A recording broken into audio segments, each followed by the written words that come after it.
दोनों हाथ ऊपर करके पूरी ताकत से बोलिए, भारत माता की, भारत माता की, भारत माता की।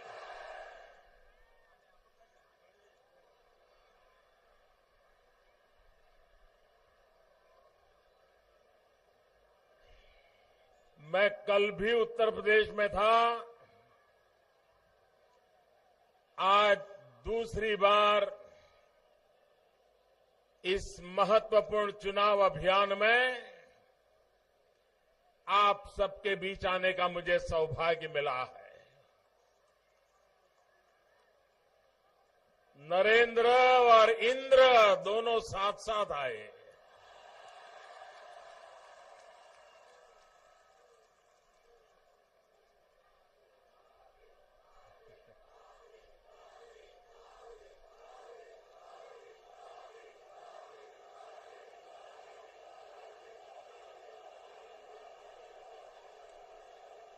मैं आज अलीगढ़ के लोगों को एक शिकायत करना चाहता हूं। करूं? अलीगढ़ के लोग बुरा तो नहीं मानेंगे ना? ये चुनाव का मौसम है, कहीं आप लोग रूठ जाए तो हमारा क्या होगा? शिकायत करूं? बुरा नहीं मानोगे ना? बिल्कुल नहीं मानोगे। देखिए, 2014 में जब चुनाव हुआ लोकसभा का, मैं स्वयं प्रधानमंत्री के नाते भारतीय जनता पार्टी का उम्मीदवार था और तब मैं अलीगढ़ आया था, इसी मैदान में आया था। मैं खुद चुनाव लड़ रहा था, लेकिन मैदान आधा भी नहीं भरा था।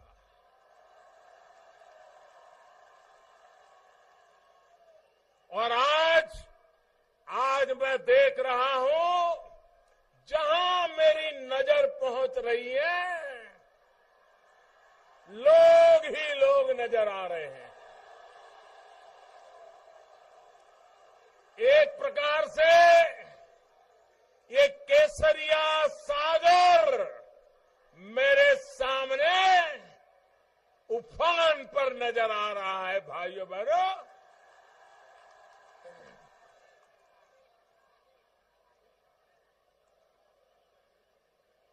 जब आंधी तेज होती है ना, तेज आंधी होती है, तो छोटी उम्र का इंसान भी उस आंधी में टिक नहीं पाता, इसलिए कोई सहारा ढूंढता है। अगल बगल में पेड़ हो तो पकड़ लेता है, कोई खंभा भी नजर आ जाए तो पकड़ लेता है। भाइयों बहनों, इस बार भाजपा की आंधी तेज है कि यहां के मुख्यमंत्री किसी को भी पकड़ लेते हैं। कहीं इस आंधी में खुद ही कहीं उड़ न जाए, बह न जाए, इस चिंता में और लोगों को पकड़ने में लगे हुए हैं। लेकिन ये आंधी उनको न टिकने देगी न बचने देगी। भाइयों बहनों, उत्तर प्रदेश की जनता परिवर्तन चाहती है। उत्तर प्रदेश की जनता न्याय चाहती है, न्याय। भाइयों बहनों, खास करके मेरे नौजवानों, मेरी माताएं बहनें, मेरे छोटे कारोबारी, मेरे छोटे छोटे किसान भाई बहन, ये लड़ाई आपके न्याय के लिए लड़ाई है, ये आपको न्याय दिलाने के लिए लड़ाई है।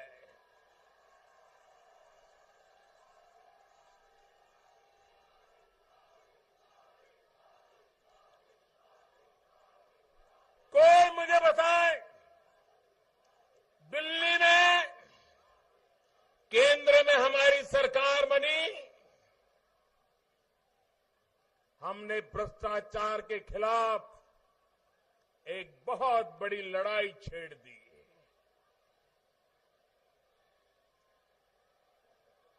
किसी को भी बद इरादे से किसी भी प्रकार की परेशानी किए बिना भ्रष्टाचार के खिलाफ लड़ाई कैसे लड़ी जा सकती है, ये दिल्ली सरकार ने करके दिखाया। जब से आपने मुझे केंद्र में बिठाया है, एक के बाद एक कदम उठाए हैं। भाइयों बहनों, ये राजनीतिक दल तो पहले भी थे। 2014 के चुनाव में भी थे, लेकिन इन सभी राजनीतिक दलों का गुस्सा अभी जितना नजर आता है, पहले कभी इतना गुस्सा नजर आता था? मोदी पे इतना गुस्सा करते थे, मोदी को इतनी गाली देते थे। ये मिलजुल करके रोज नया फतवा निकालते हैं। कारण क्या है मालूम है? कारण क्या है मालूम है? भाइयों बहनों, मैं ऐसे स्क्रू टाइट कर रहा हूं, ऐसे स्क्रू टाइट कर रहा हूं।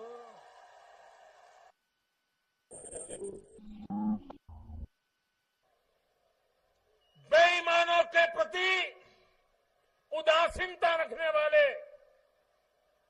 बेईमानों को प्रश्रय देने वाले, गुनहगारी को बढ़ाने वाले या तो आंख मूंदने वाले, उन सबको लग रहा है कि 70 साल के पाप का हिसाब अब देना पड़ेगा। कोई आया है जो पापियों का हिसाब मांग रहा है।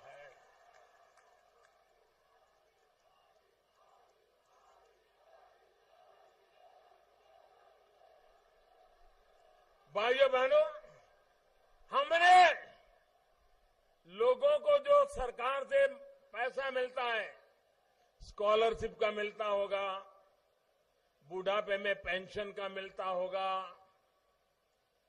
और सुविधाओं के लिए मिलता होगा, दिव्यांगजनों को मिलता होगा, वृद्ध माताओं को मिलता होगा। हमने सिर्फ कहा कि बैंक में अकाउंट खोलो और आधार के द्वारा उनको पैसे दो। भाइयों बहनों, ऐसी जगह ध्यान में आई है, ऐसे राज्यों के नाम सामने आए हैं कि जहां बेटी कभी पैदा ही नहीं हुई थी, लेकिन उसका विधवा का पेंशन लिया जाता था। ये चोरी है कि नहीं है? ये गरीब के पैसे लूटने का तरीका है कि नहीं है? हमने आधार और जनधन अकाउंट के द्वारा लोगों को सीधे पैसे देना शुरू किया। अलग अलग योजनाएं अभी तो शुरुआत की है, लेकिन करीब 40,000 करोड़ रुपया, आप कल्पना कर सकते हैं भाइयों बहनों, 40,000 करोड़ रुपया जो हर वर्ष सरकार की तिजोरी से ये चूहे आकर के चुपचाप खा जाते थे, वो 40,000 करोड़ रुपया बचा लिया। ये 40,000 करोड़ गरीब के काम आएगा कि नहीं आएगा? गरीब का भला होगा कि नहीं होगा? मध्यम वर्ग के लोगों का भला होगा कि नहीं होगा? नौजवान के लिए रोजगार बढ़ाएगा कि नहीं बढ़ाएगा? पहले क्या होता था? जो पहुंच पाते थे वो मार ले जाते थे। इन सारी चीजों को मैंने रोक लगा दी। तो मुझ पे गुस्सा होगा कि नहीं होगा? मुझ पे नाराजगी होगी कि नहीं होगी? मोदी को पराजित करने के लिए सारी जमावड़े करेंगे कि नहीं करेंगे? भाइयों बहनों, ये लोग सिर्फ चुनाव जीतने के लिए इकट्ठे नहीं आए हैं। ये इसलिए इकट्ठे आए हैं कि अगर अलग अलग रहे और मोदी का राज्यसभा में भी बहुमत हो गया तो मोदी ऐसे कानून बनाएगा कि चोर लुटेरों के लिए कोई जगह नहीं बचेगी। इसका डर है भाइयों। लेकिन मैं आपको विश्वास दिलाने आया हूं। आप देखिए 8 नवंबर रात को 8 बजे टीवी पर आकर के मैंने कहा 1000 और 500 की नोटें बंद। तूफान मच गया, तूफान। जिन्होंने थप्पे के थप्पे रखे थे अब उनके लिए मजबूरी आ गई, भाई बैंक में जमा करना ही पड़ेगा, बैंक में जमा करना ही पड़ेगा। कुछ लोगों ने गंगा में बहा दिया, कुछ लोगों ने जला दिया। भाइयों बहनों,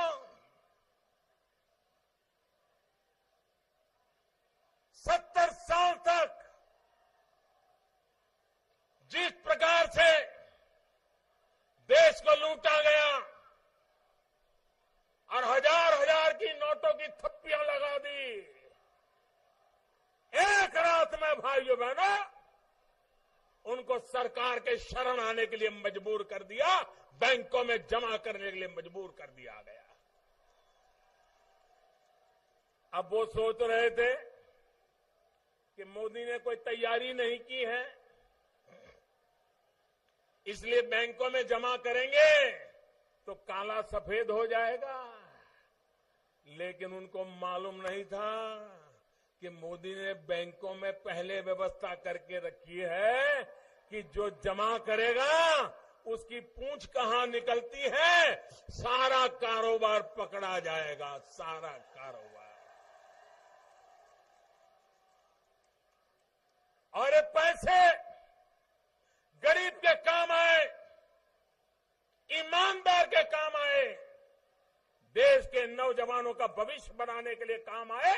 इस काम के लिए हम लड़ाई लड़ रहे हैं भाइयों बहनों। और इसके लिए मैं 125 करोड़ देशवासियों का आभारी हूं कि आपने मुझे जो समर्थन दिया, आपने जो मुझे सहयोग दिया, ये देश दुनिया के सामने सर ऊंचा करके खड़ा हो गया है कि अपनी सपने पूरे करने के लिए 125 करोड़ देशवासी कैसी ताकत दिखाते हैं ये पूरी दुनिया ने देख लिया है भाइयों। इस ताकत के भरोसे भारत का भाग्य बदलना है। आप मुझे बताइए, ये अलीगढ़, पहले अलीगढ़ के ताले सारे हिंदुस्तान में बिकते थे कि नहीं बिकते थे? अलीगढ़ का ताला एक नाम हो गया था कि नहीं हो गया था? लेकिन पिछले सालों उत्तर प्रदेश में ऐसी सरकारें चली कि अलीगढ़ का ताला अलीगढ़ के ही काम आया। यहां के छोटे छोटे कारखाने सैकड़ों की तादाद में उसको अलीगढ़ का ही ताला लग गया। सैकड़ों कारखाने बंद हो गए। और बंद क्यों हुए? ये एक लखनऊ में बैठी हुई सरकार बिजली नहीं दे पा रही थी, बिजली नहीं दे पा रही। भाइयों बहनों, उत्तर प्रदेश में बिजली का हाल ये है कि लोग अंदर अंदर बातें करते हैं। बस में जाते हो, ट्रेन में बैठे हो, दुकान के पास खड़े हो तो लोग पूछते हैं तेरे यहां आई थी क्या? तो दूसरा कहता है नहीं मेरे यहां तो नहीं आई, पिछले मंगल को आई थी। तो बोले हमारे यहां तो 3 दिन से आई ही नहीं है। बिजली आती ही नहीं है। और कभी बिजली आ जाए तो लोग आनंद मनाते हैं, यार आज बिजली आ गई। भाइयों बहनों, वक्त बदल चुका है और विकास की मेरी सीधी सीधी परिभाषा है। हम जब विकास की बात करते हैं तो 3 मजबूत पिलर के ऊपर विकास की इमारत बनाना चाहते हैं। जब मैं विकास की बात करता हूं, वी का मेरा मतलब है विद्युत, बिजली। का मेरा मतलब है कानून व्यवस्था और स का मेरा मतलब है सड़क। विकास यानी विद्युत, कानून व्यवस्था, सड़क, इन 3 मजबूत पिलर के ऊपर विकास की भव्य इमारत बनाई जा सकती है।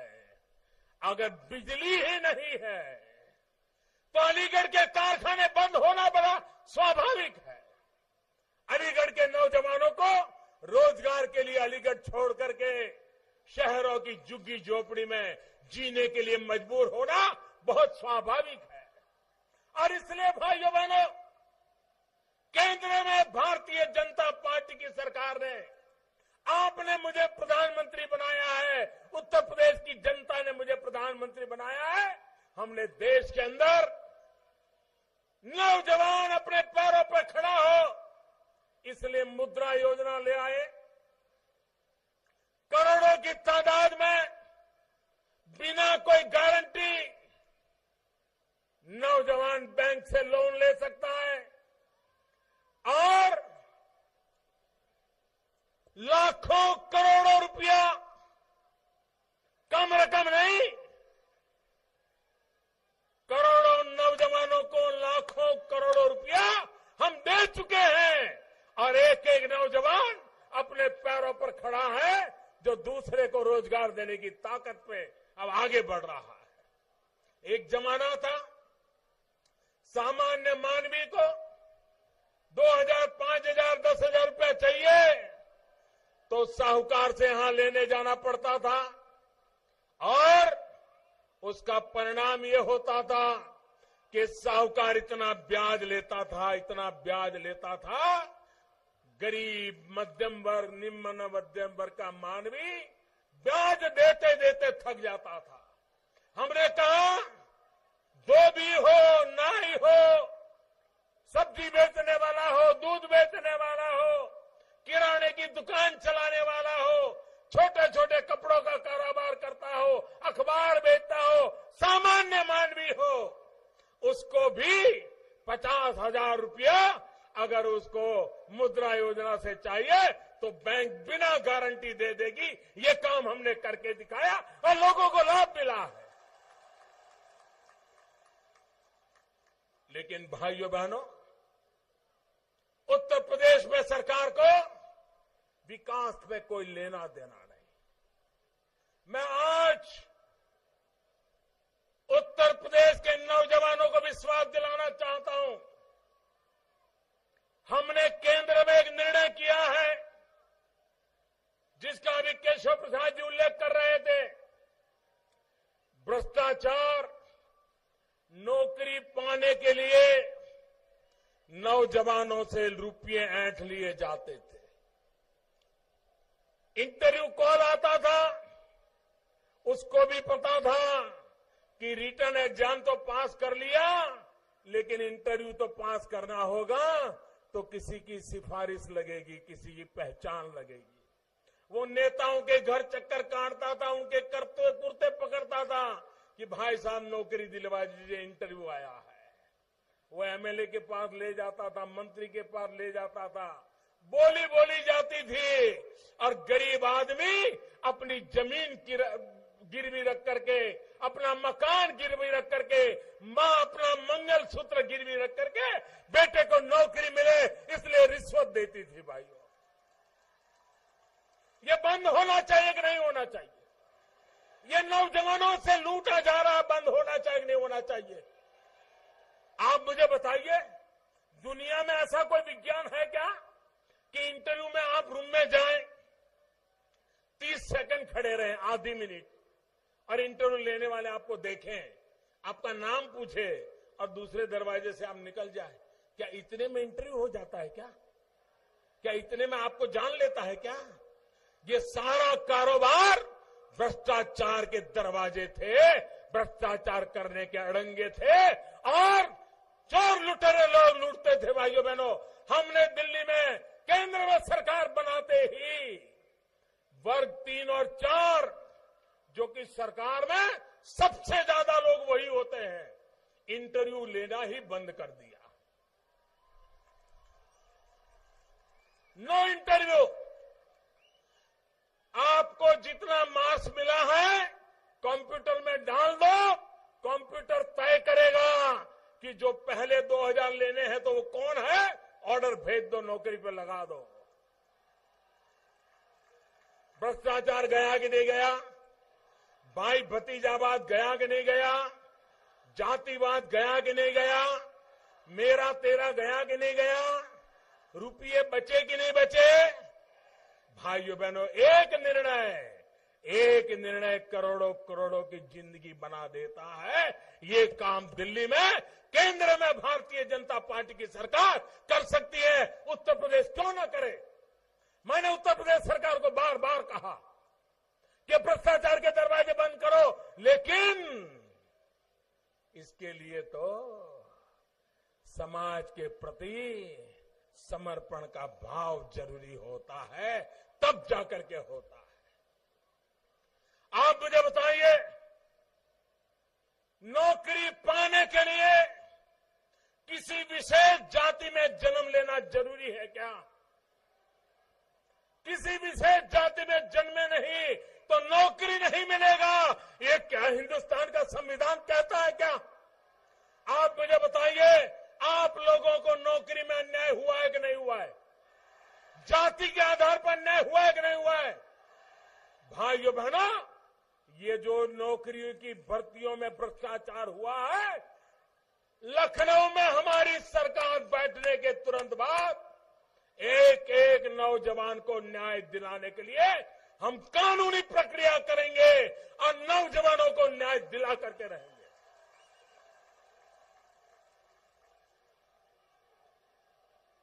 देश ऐसा नहीं चल सकता है।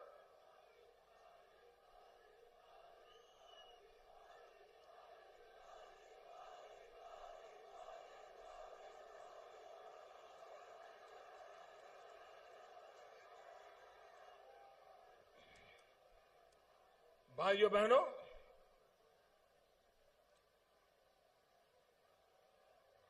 आप मुझे बताइए, उत्तर प्रदेश में सूरज ढलने के बाद,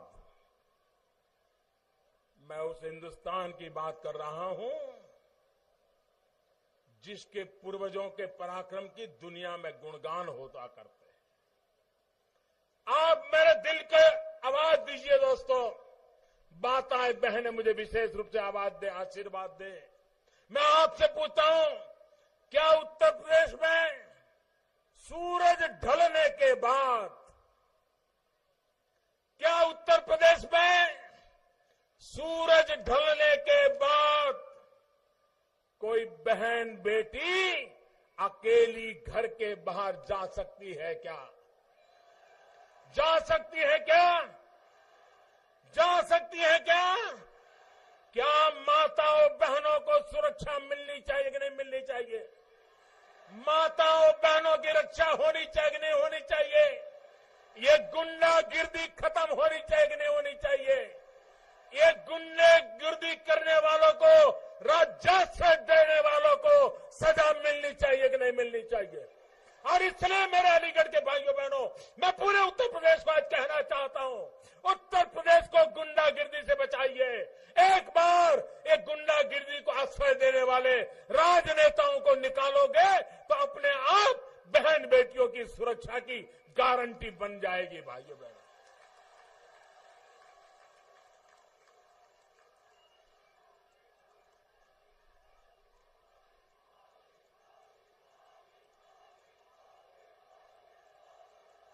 और जो परेशान होता है वो पुलिस थाने में भी जाने की हिम्मत नहीं करता है।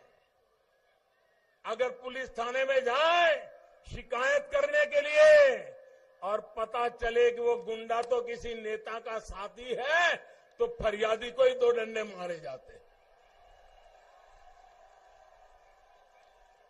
भाइयों बहनों, ये सब कुछ बदलना है।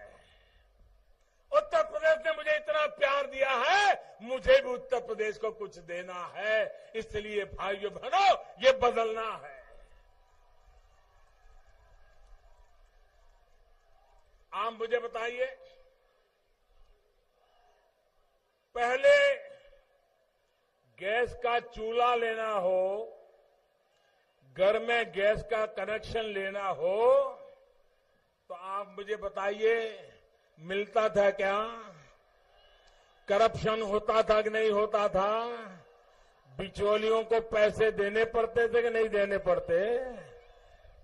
भाइयों बहनों, हमारे देश में करोड़ों माताएं लकड़ी का चूल्हा जला करके खाना पकाती है और लकड़ी का चूल्हा जला करके खाना पकाती है। उसके शरीर में 400 सिगारेट का धुआं एक दिन में उस मां के शरीर में जाता है।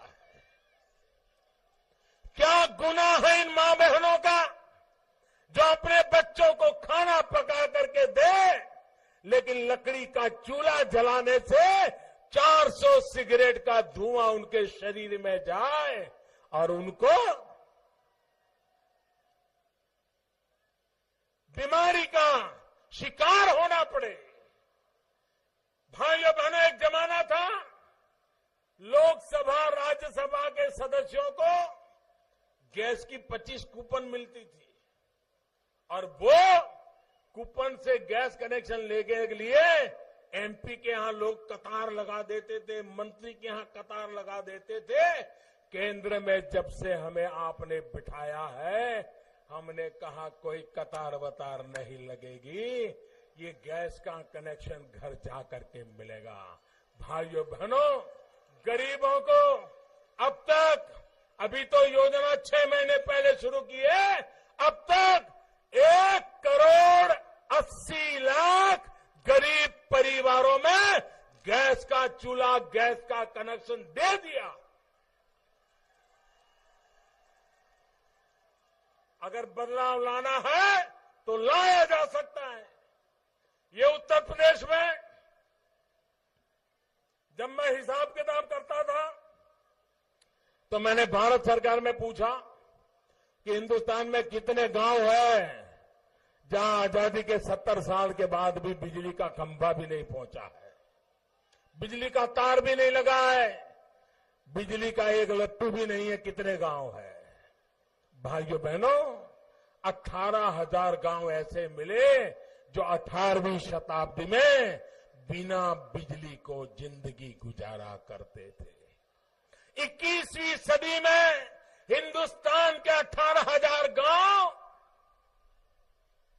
बिना बिजली को 18वीं शताब्दी की तरह जिंदगी गुजारा करते थे और किसी राजनेता को परवाह नहीं थी, किसी सरकार को परवाह नहीं थी, क्योंकि वो तो वोट बैंक नहीं थी उनकी, क्योंकि वो बिखरे हुए गांव थे, वो क्या बिगाड़ लेते चुनाव में, इसलिए किसी को परवाह नहीं थी। मैंने सरकार के अधिकारियों को बताया 1000 दिन में समय दिया उनको, 1000 दिन में 18,000 गांवों में बिजली का खंभा लग जाना चाहिए, तार लग जाना चाहिए, बिजली का लट्टू चालू होकर के दिखाना होगा। भाइयों बहनों, मुझे दुख के साथ कहना पड़ेगा, उसमें सबसे ज्यादा गांव उत्तर प्रदेश के थे जो 18वीं शताब्दी में जी रहे थे। मैंने बीड़ा उठाया और उत्तर प्रदेश के उन गांवों में बिजली पहुंचाई। अब सिर्फ, और अभी तो 1000 दिन पूरे नहीं हुए, बड़ी मुश्किल से 50-60 गांव बाकी है, ऐसा मुझे बता रहे हैं। भाइयों बहनों, आने वाले दिनों में वो काम भी पूरा हो जाएगा। ऐसे दिल्ली में बैठी हुई सरकार काम करती है।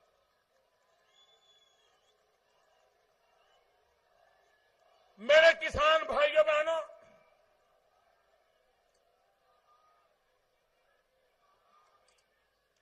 कोई ऐसा वर्ष गया है जब गन्ना किसानों को समय पर भुगतान हुआ हो, किसानों को पैसे मिले हो, ऐसा कभी हुआ है? 2014 में जब मैं चुनाव लड़ रहा था लोकसभा का, इस सारे इलाके में सब मेरे कान में कहते थे, साहब गन्ना किसानों का रुपया बकाया है, कुछ कीजिए। तब मैंने चुनाव में कहा था कि एक बार दिल्ली में हमारी सरकार बनने दो, ये पुराना बकाया जो है उस पर मैं प्राथमिकता के आधार पर जांच पड़ताल करूंगा और क्या हो सकता है मैं करूंगा। भाइयों बहनों, जिस दिन दिल्ली में हमने शपथ लिया, 22,000 करोड़ रुपया गन्ना किसानों के 22,000 करोड़ रुपया बकाया था। भाइयों बहनों, हमने अलग अलग योजनाएं बनाई और हमने तय किया हम मिल वालों को पैसे नहीं देंगे, हम सीधा किसान के खाते में पैसा जमा करेंगे। 32 लाख किसानों के खाते में सीधा पैसा जमा कराया और करीब करीब 95% से ज्यादा भुगतान कर दिया। मैं जरा पूछना चाहता हूं अखिलेश जी की सरकार को, क्या कारण है अभी भी आपके निकट जो चीनी मिले हैं, अभी भी कुछ किसानों को भुगतान क्यों नहीं करती है? उन चीनी मिल वालों से आपका क्या नाता है? आपकी सरकार अपने कानून नियमों का उपयोग करके गन्ना किसानों को पैसे क्यों नहीं दिलवाती है? भाइयों बहनों, बगल में हरियाणा है, हरियाणा में भी गन्ना किसान है। उत्तर प्रदेश से हरियाणा में भाजपा सरकार है, गन्ना किसानों को ज्यादा पैसे देती है और गन्ना किसानों से समय पर भुगतान का काम कर सकती है। अगर भाजपा की सरकार हरियाणा में कर सकती है तो उत्तर प्रदेश में अखिलेश जी की सरकार क्यों नहीं करती है?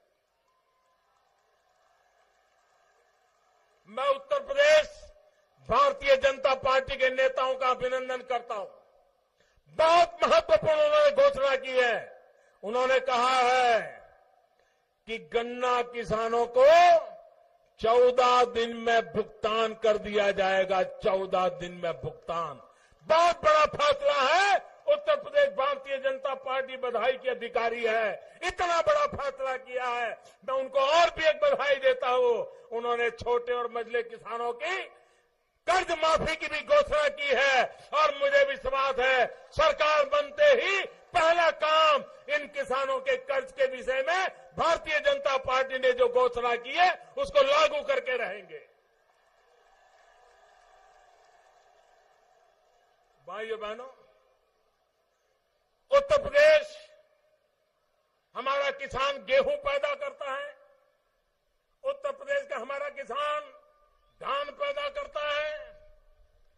क्या कारण है कि उत्तर प्रदेश की सरकार जो दाम भारत सरकार तय करती है उस मूल्य के आधार पर गेहूं खरीदने से कतराती क्यों है?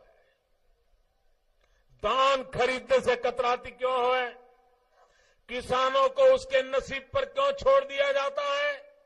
व्यापारियों को, किसानों को लूटने का मौका क्यों दिया जाता है? सरकार इंटरवीन क्यों नहीं करती है? भाइयों बहनों, बगल में हरियाणा, गेहूं की खेती वहां भी होती है। जो किसान उत्पादन करता है करीब करीब 70% अनाज खुद सरकार खरीदती है, उचित मूल्य पर खरीदती है। किसान को कोई लूट नहीं सकता है।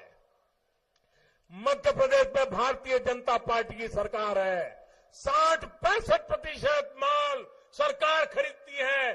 छत्तीसगढ़ में भारतीय जनता पार्टी पार्टी की सरकार है।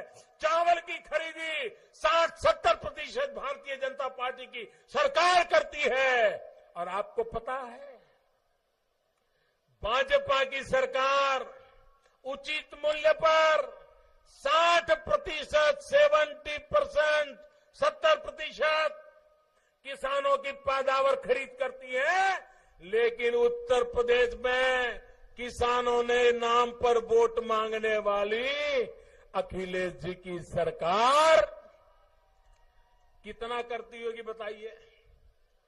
भाजपा वाले 60% करते हैं, ये कितना करते होंगे?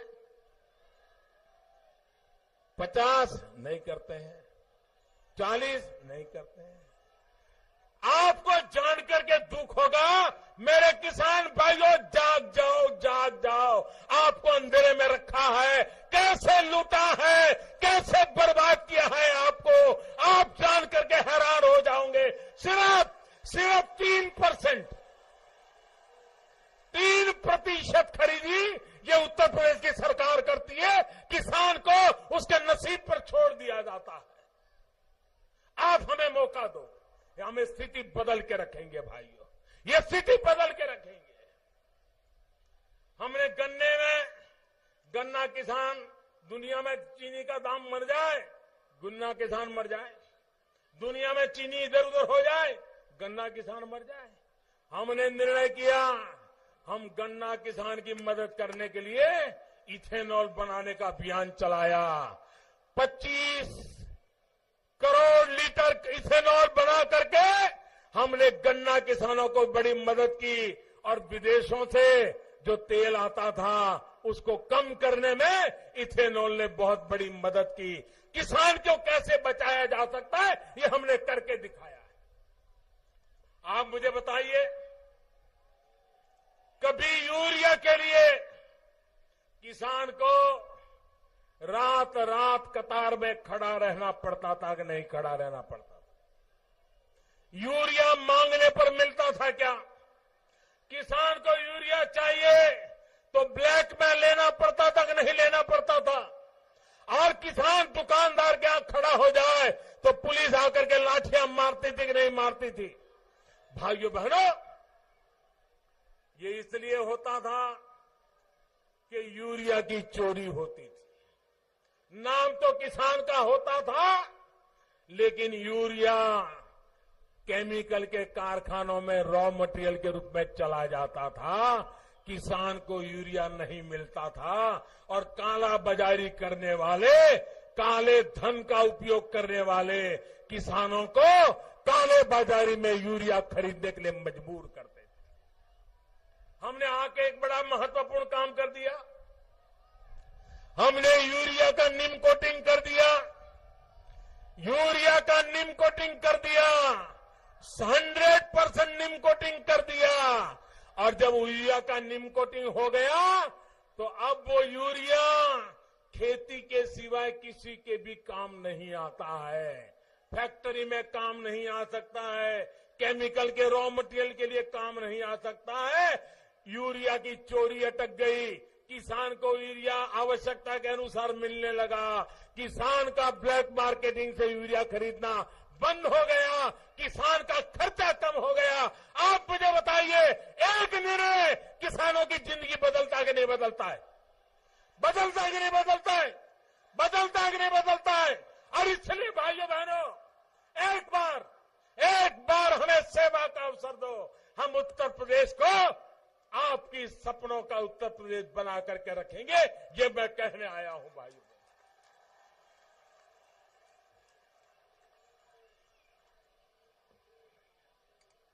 भाइयों बहनों,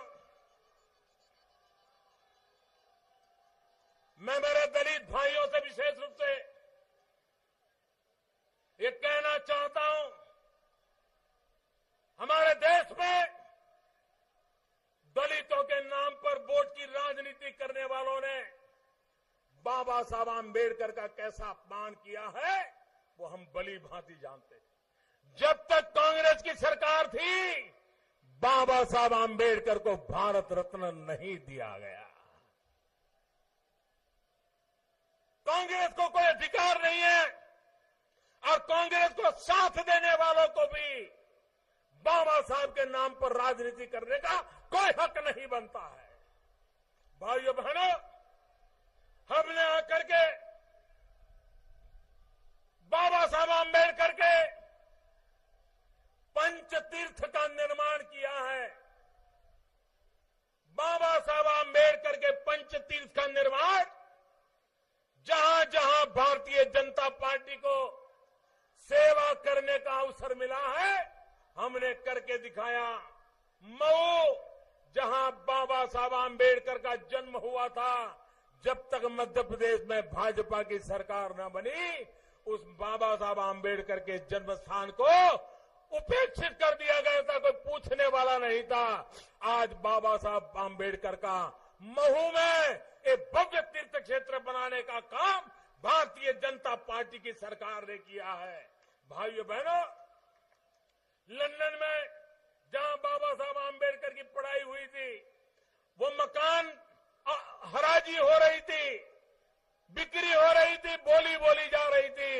हमने पहुंच गए, महाराष्ट्र सरकार में भाजपा की सरकार बन गई और हमने फैसला कर लिया, जिस धरती पर बाबा साहब आंबेडकर ने पढ़ाई की थी, वो मकान बिक्री नहीं करने दिया जाएगा, उसकी नीलामी नहीं होने दी जाएगी, सरकार खुद खरीदेगी।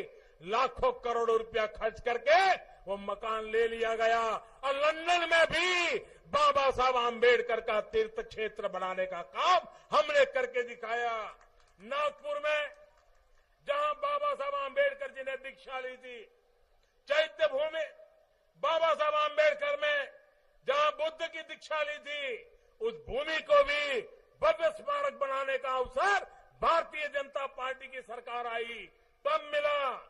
मुंबई में जहां बाबा साहब आंबेडकर की अंत्येष्टि हुई थी, उस भूमि को, इंदू मिल की जमीन, हमारे दलित भाई कितने ही दशकों से मांग कर रहे थे, लेकिन सरकारें मानती नहीं थी।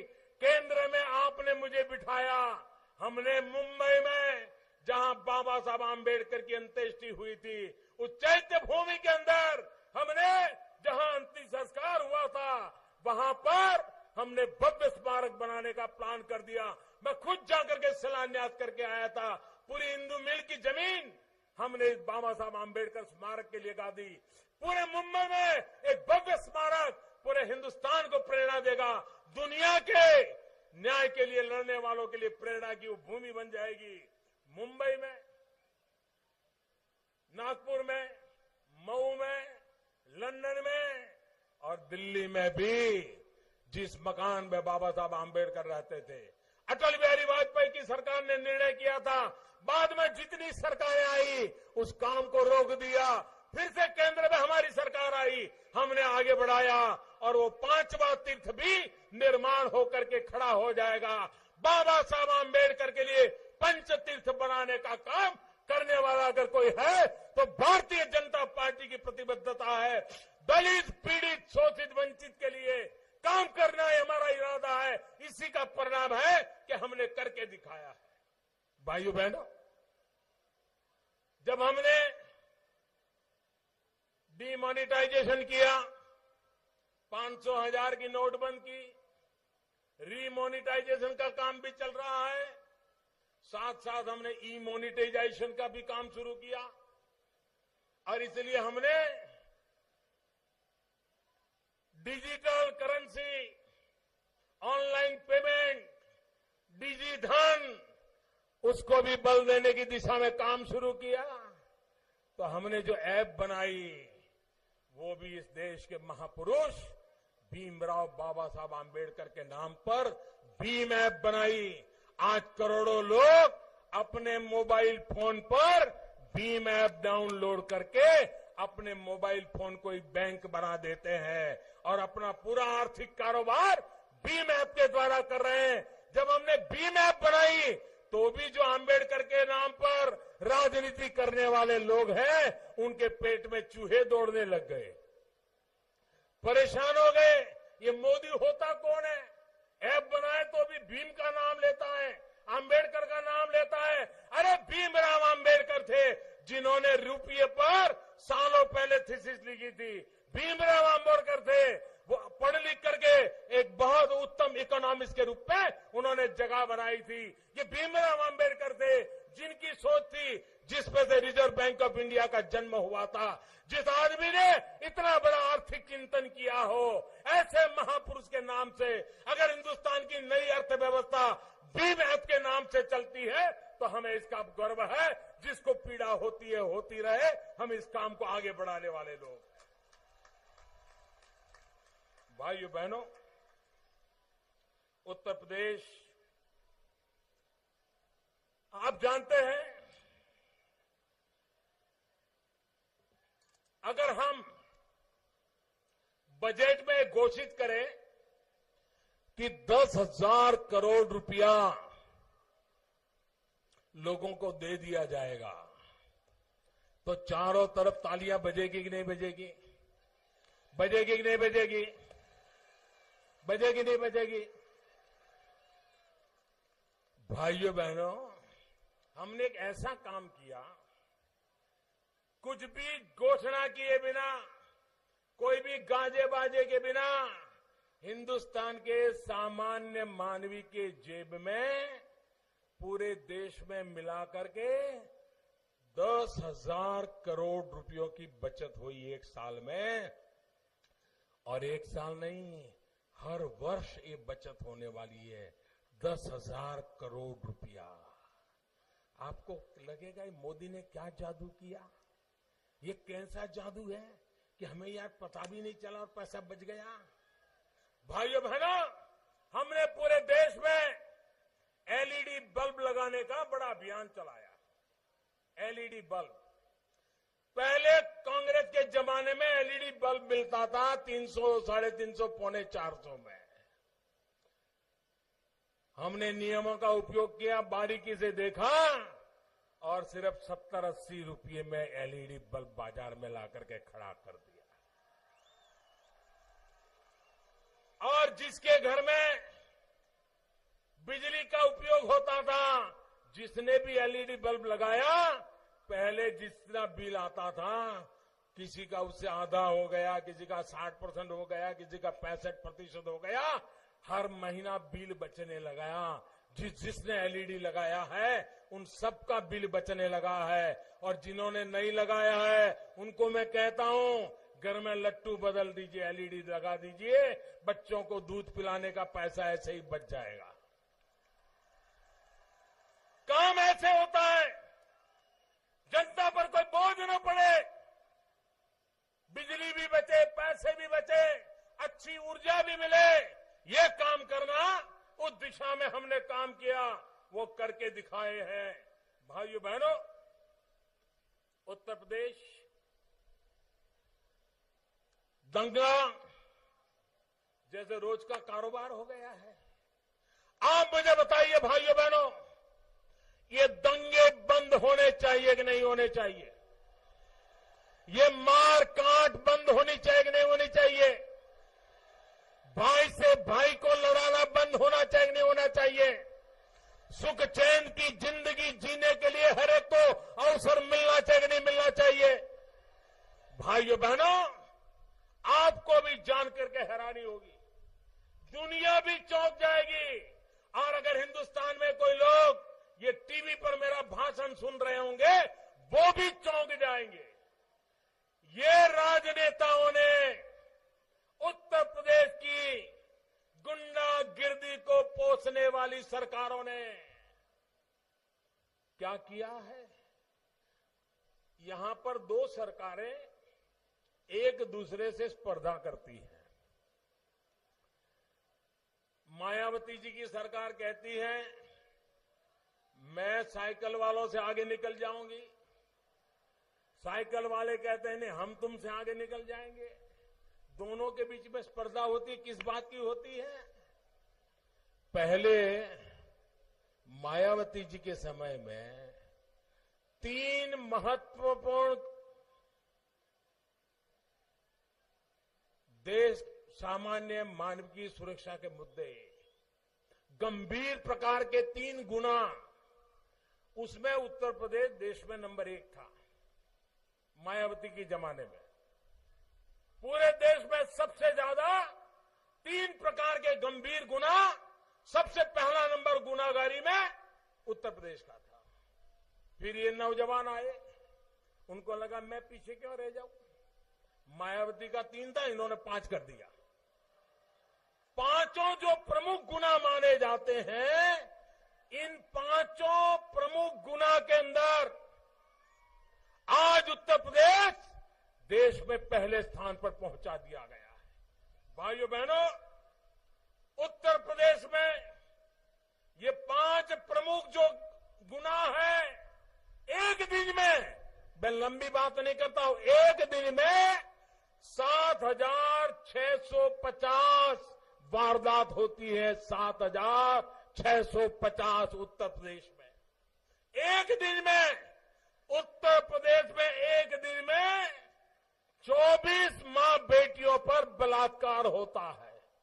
एक दिन में उत्तर प्रदेश में 24 मां बेटियों पर बलात्कार होता है।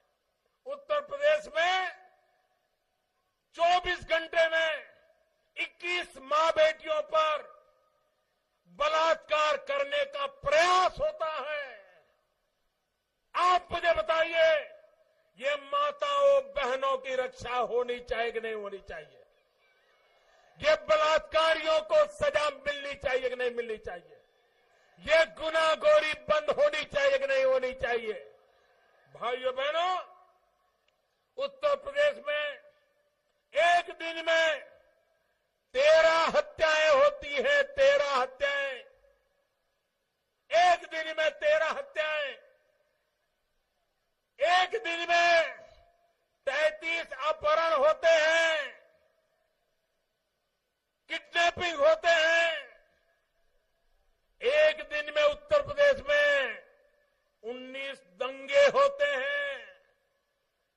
उत्तर प्रदेश में एक दिन में 136 चोरी की घटनाएं घटती है। और ये तो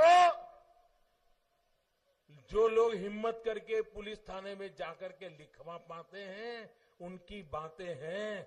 जो लिखवा नहीं पाते, पुलिस थाने तक जा नहीं पाते, वो हिसाब तो अलग ही है। भाइयों बहनों, आप मुझे बताइए, ये कलंक मिटना चाहिए कि नहीं मिटना चाहिए? ये मुट्ठी भर लोग बेखौफ होकर के, राजनेताओं का आश्रय पाकर के सामान्य व्यक्तियों की हत्या करना, लूट करना, अपराध करना, ये उनका पैशन बन गया है। इसे रोकना है। और इसलिए मेरे अलीगढ़ के भाइयों बहनों, इसलिए मेरे उत्तर प्रदेश के भाइयों बहनों, ये गुंडागिर्दी, ये जमीन माफिया, ये भू माफिया, ये खनिज माफिया, ये अपहरण करने वाले माफिया, ये माताओं बहनों पर बलात्कार करने वाले माफिया, इन सबको उत्तर प्रदेश से निकालना है। भाइयों, या तो वो जेलों में होंगे या उत्तर प्रदेश की धरती पर कदम रखने की हिम्मत नहीं करेंगे। ये करके रहना है। और इसलिए उत्तर प्रदेश को स्कैम से मुक्त करना है। उत्तर प्रदेश को स्कैम से मुक्त करना है। उत्तर प्रदेश से कैम नहीं चाहिए। उत्तर प्रदेश को कमल चाहिए। उत्तर प्रदेश को उज्जवल भविष्य चाहिए। उत्तर प्रदेश के नौजवान को रोजगार चाहिए। उत्तर प्रदेश के किसान को सिंचाई चाहिए। उत्तर प्रदेश के बच्चों को पढ़ाई चाहिए। उत्तर प्रदेश के नौजवान को कमाई चाहिए। उत्तर प्रदेश के बुजुर्गों को दवाई चाहिए।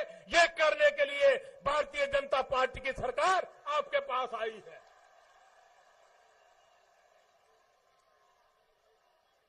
भाइयों बहनों, इतनी बड़ी मात्रा में ये आपकी मौजूदगी बता रही है। कोई किसी को भी गले लग जाए, ये आंधी उनको बचा नहीं सकती है। ये आंधी उनको उखाड़ करके फेंक देगी। ये आंधी उनको उखाड़ करके फेंक देगी। उनके पापों के कारण उनको जाना है। उन्होंने उत्तर प्रदेश को लूटा है, इसलिए जाना है। उन्होंने उत्तर प्रदेश की बहन बेटियों को बलात्कारियों से बचाया नहीं, इसलिए उनको जाना है। और इसलिए भाइयों बहना, ऐसे लोगों को हटाइए, ऐसे लोगों से उत्तर प्रदेश को बचाइए। इसीलिए मैं आपसे मांग करने आया हूं, बड़ी भारी मात्रा में भारतीय जनता पार्टी के सभी विधायकों को भारी बहुमत से विजयी बनाए। बोलिए भारत माता की। पूरी ताकत से बोलिए भारत माता की, भारत माता की, भारत माता की। बहुत बहुत धन्यवाद।